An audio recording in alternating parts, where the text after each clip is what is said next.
Nobody tells you when the rules change. They just stop working. You follow the instructions you were given: be respectful, be useful, be reliable. And instead of rising, you begin to disappear. Effort no longer buys safety. Good intentions no longer earn protection. And slowly, without acknowledging it, the world starts taking more from you than it gives. You feel it in conversations that drain you, in obligations that multiply without permission, in the quiet realization that your restraint is being counted on.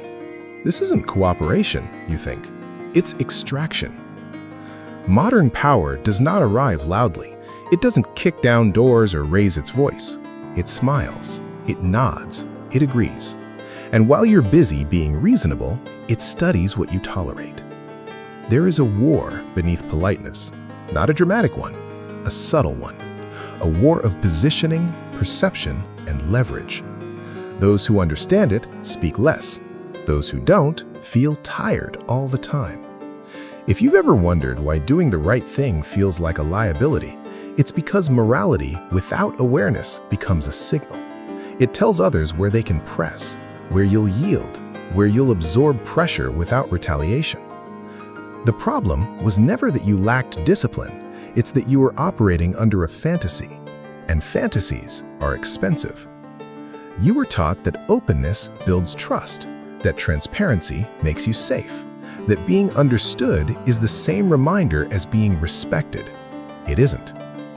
The more you explain yourself, the more surface area you give away. Every justification reveals a value. Every emotional reaction exposes a priority. Every confession narrows the range of how others can treat you. Nothing that can be used against you should be given away freely. Exposure is not honesty. It is vulnerability without leverage. And the world does not reward vulnerability. It rewards restraint. Men lose power the moment they feel the need to be seen correctly. When you rush to clarify, to soften, to prove you mean no harm, you place yourself beneath the judgment of whoever is watching. Silence reverses that hierarchy. Not angry silence, not passive silence, deliberate silence. The kind that creates pressure, the kind that forces others to guess, the kind that withholds resolution. When you stop broadcasting your inner world, people lose access to your buttons. When reactions slow down, manipulation loses momentum. When visibility becomes optional, control returns. You don't become cold, you become unreadable. And in a manipulative world, unreadable men are difficult to touch. They are left alone or handled carefully because uncertainty makes predators cautious. And calm, unexposed men are never cheap. You were told a story. If you work hard, you'll be rewarded. If you stay disciplined, you'll be noticed. If you become competent enough, power will come looking for you. That story keeps men compliant for decades. Look closely at who rises and who stalls. It isn't always the most capable. It isn't always the most intelligent. It's the one who understands how value is perceived, not how effort feels. Merit makes you useful. It does not make you powerful. Power flows toward those who control outcomes, not those who absorb workload. The system doesn't ask who sacrifices the most, it asks who can't be ignored. That's the quiet betrayal. You can be indispensable and still disposable. You can be excellent and still invisible. And the moment you realize this, something inside you hardens, not with bitterness, but with accuracy. This was never about fairness. It was about positioning. Men who believe effort speaks for itself stay busy. Men who understand leverage decide where effort is placed and where it is withheld. This is why overperformers are often trapped. Their reliability becomes a cage. Their discipline becomes predictable. The system rewards results, but it respects scarcity. Once you see that, you stop exhausting yourself trying to earn validation that was never tied to output in the first place. You don't quit effort, you stop wasting it. Truth moves slowly, reputation moves instantly. You can be correct and still lose. You can be innocent and still be framed. You can be right and still be sidelined. Because power listens to perception first. Reputation is not about who you are. It's about what people expect when your name appears. That expectation decides access. It decides tolerance. It decides how much resistance you'll face before you even speak. This is why explaining yourself feels humiliating. You're trying to overwrite a narrative after it's already been accepted. And power never waits for explanations. Men who chase accuracy burn energy. Men who shape perception conserve it. This doesn't mean lying. It means understanding that silence reminds people of your presence more than constant clarification ever could. The more you react, the more you reveal urgency. The more you justify, the more you accept a lower position. Those who matter don't need to be convinced. Reputation is built in absence, in what you don't respond to, in what you don't tolerate, in the consistency of your boundaries. When your reactions disappear, others start filling the silence with assumptions, caution, and restraint. And suddenly, you're treated differently. Not because you changed who you are, but because you stopped letting the world narrate you aloud. Power doesn't shout. It lets others whisper carefully. Most betrayals don't come from enemies. They come from people you assumed were safe.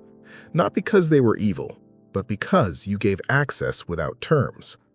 You were taught that trust is something good men give freely, that suspicion is a flaw, that boundaries are cold. So you opened doors, shared plans, softened reactions, believing that loyalty would be mirrored. It rarely was. Trust without structure is permission. Trust is not moral, it is mechanical.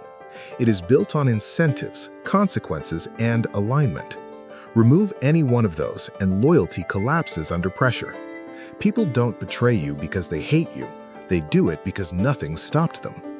This is the moment most men turn inward and blame themselves. They ask why they didn't see it coming, why they keep attracting the same outcome. The answer is simple. You treated trust as a virtue instead of a contract.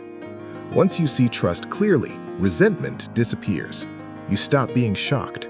You stop personalizing behavior. You stop hoping character will override pressure. Access becomes deliberate. Proximity becomes earned.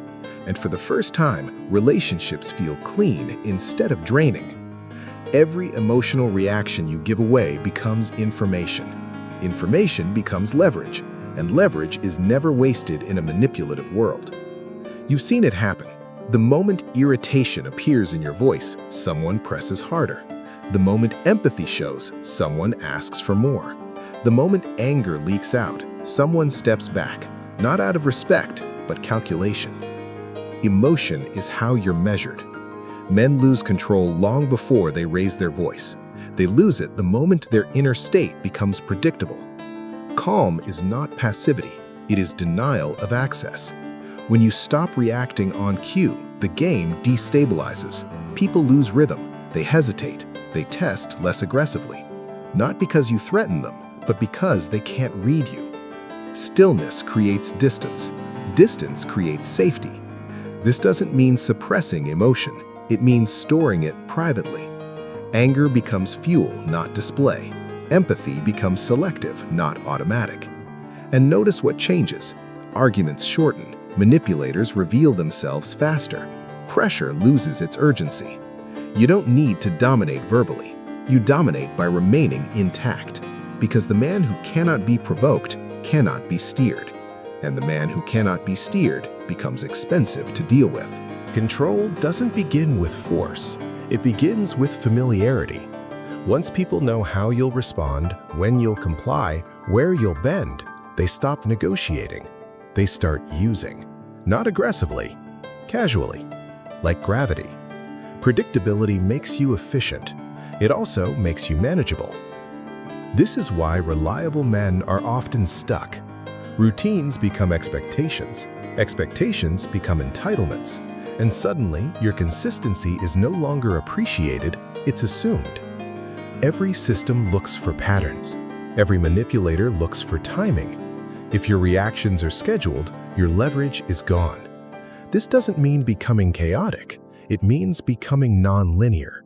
You keep your values, you loosen your patterns, you delay responses, you change pace, you refuse to be rushed into emotional timelines that benefit others.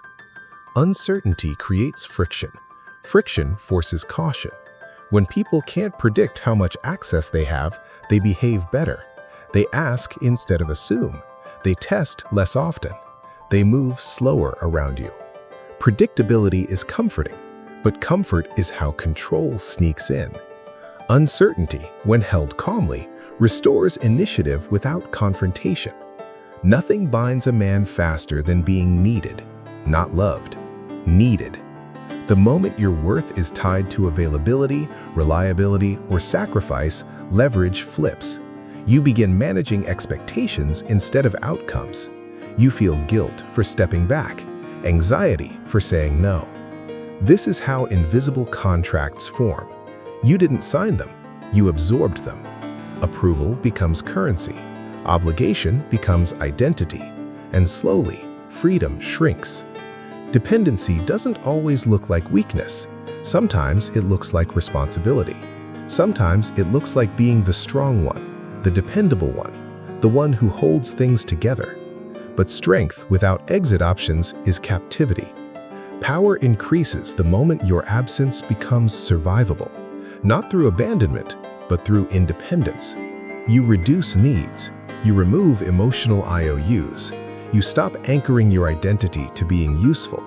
The shift is quiet. People sense it. They adjust. Requests become respectful. Boundaries hold without explanation. You don't announce detachment, you embody it.